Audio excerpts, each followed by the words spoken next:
Hello all.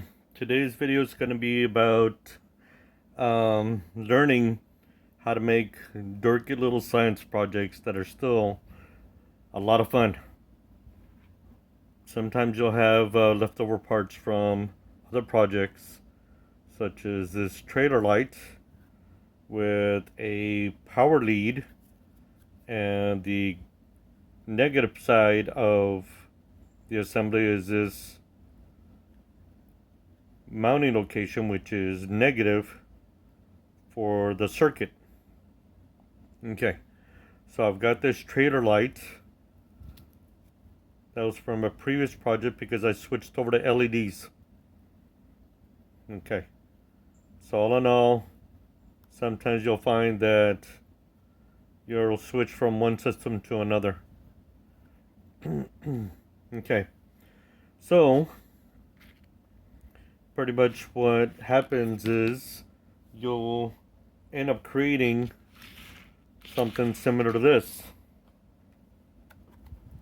This is a science project that teaches circuits and continuity. You've got your trailer light here. It is mounted to this leftover project box from, once again, the LED light assembly. A temporary switch, on-off temporary switch, meaning you have to push it down to keep it on. And what you'll do is in here, you'll put a 9-volt battery, and you'll wire the circuitry according to whatever positive is and negative is. Okay, so this is recycling the bubble container for a LED light. Like I said, I've got my trailer light here, temporary switch here, and then you put your wiring assembly in here. The fun is figuring out how to wire it so that way the 9-volt battery powers and completes the circuit once you push the on-off button down and complete the circuit. So you still have your positive side here, even though it's in black. No, scratch that. This is the negative side. This is the positive side, I think. But I'll take this apart to figure it out. Just give me a second. Okay, so let's take this apart to figure out what's what. I'm going to want to mislead anybody. For some reason or other, the wire is black, and black is usually an indicator of negative side. And there you go. Even though this wire is black, black doesn't, the color of the wire doesn't determine the polarity. It's the way you hook it up. So I had it right. This black wire is still positive, and this post back here is negative. Or you could put a wire here, a red wire here, and make this positive. Either or, it'll complete the circuit. These light bulbs really don't care about polarity. It's the LED ones. Okay, so that's what you'll find in making this little science project. Better to use 9 volts than use 110 or, God forbid, 220 to teach about circuitry or completing a circuit. Okay, so I mentioned in a previous video a continuity tester made out of a battery pack from a children's toy. I had found this at a garage sale in a miscellaneous bin, along with some other items that probably had not been working. These are standoffs from a motherboard that I'm using to complete the circuitry. So, all right. So this is an LED light, and it is polarity specific. Okay. I'm being very cooperative today. There you go. There's your continuity tester. And on the other side of this pack is, or are, NiCad batteries from different types, from different manufacturers. So long as you hook this up properly, positive to positive, negative to negative, you'll find that it completes the circuit and it shows continuity. Oh, hold on. Let me hold this certain way so you can see the light bulb light up. There you go. Continuity. This is pretty much an exercise of futility for grown-ups, but for little ones, it's a pretty good science project. Real easy to set up too. No soldering, just a lot of crimping. Wire crimping. Okay, so that's the video portion for today. I'm going to attempt to learn how to make a battery holder for these batteries, the 18650 batteries. It's going to take a little bit of effort, but I think I'll be able to pull it off.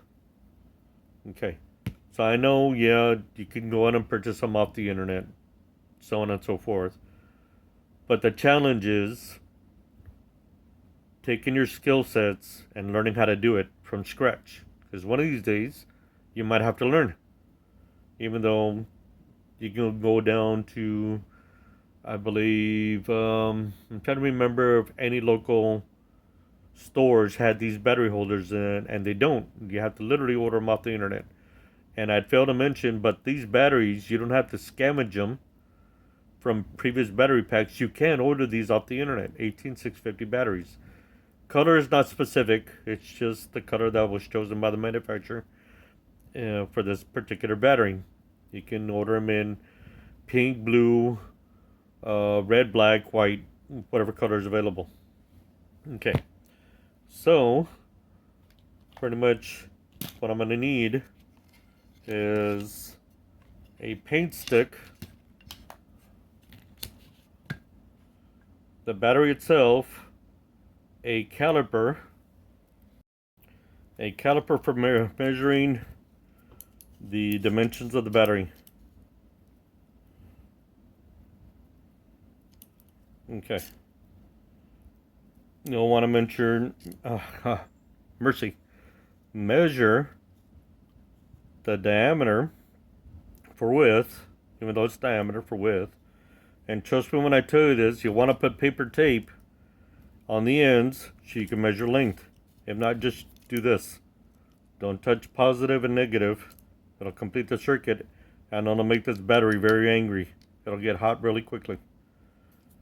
So measure for length. And then what you'll do is this. If you take a battery compartment, and you'll notice that there is a plus portion to it. You'll add a little bit more measurement for the spring. Okay. See how the length of this AA battery plus the length for the compartment and the spring. Okay. Now you're probably wondering what I'm going to be using for a spring. This is the coil from a notebook, whether it be college ruled or regular leaf paper.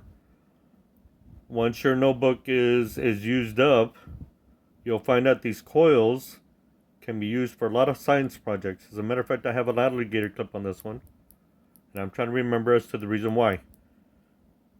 It was from a previous science project that I put together for testing a circuit. Let's just say a circuit. So I know this is a good spring. What you'll do is that you'll cut off the length of spring for the positive and the negative side. Okay, and then you'll cut the dimensions for the bottom and the sides of the battery holder.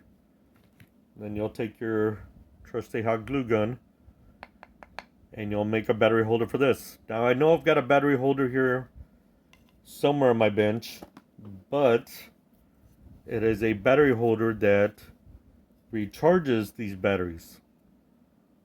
It's not a very good one, so I'll probably end up taking it apart, removing the circuitry and then the PCB board, and using it as an actual battery holder. But I only have one. So it's a good idea to learn how to make battery holders in case you need to learn how to make one. If not, the quick way to make it is through these neodymium magnets. You'll attach this to an alligator clip